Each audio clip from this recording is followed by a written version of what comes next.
Good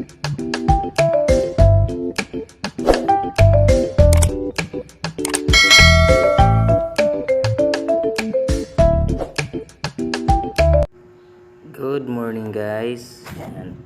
Update kayo guys sa pakita ko lang update sa plastering guys. Yan, ang taas sa harap guys na plasteringan na guys. Tapos dito sa baba na halos na plasteringan na rin lahat. Konti na lang yung kulang, mga header at saka plastering lang kulang guys para pwede na siya skim coatan guys. At sa susunod guys, susunod na vlog natin guys ang skim coat. Tapos yung ito sa may gilid ng hagdan, isang wall na lang ng gilid ng hagdan yung wala. Sa kabila na plasteringan na natin yan. Medyo kinapos tayo sa buhangin guys, kaya hindi natin nalagyan. Sorry guys sa dilim kasi kasi guys, sarado na to kasi sarado na kasi guys. Yung pinto na lang yung bukas diyan kasi kwarto yan guys.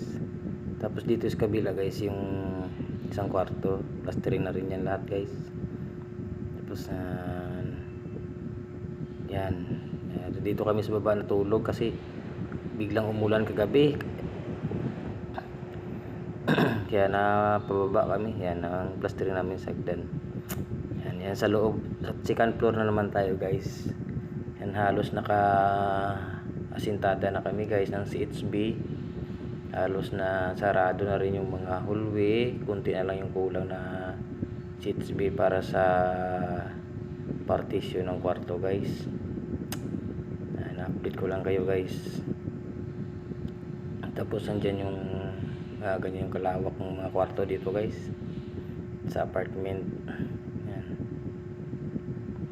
Dalawang kwarto na lang hindi pa nasarado guys. Naisagad natin ang CHP. Yan, at salamat sa mga viewers natin na walang sawang nag-support sa live natin. Maraming salamat sa inyo guys, and sana matulungan niyo po itong vlog ko guys. Salamat sa inyo guys. Thank you very much.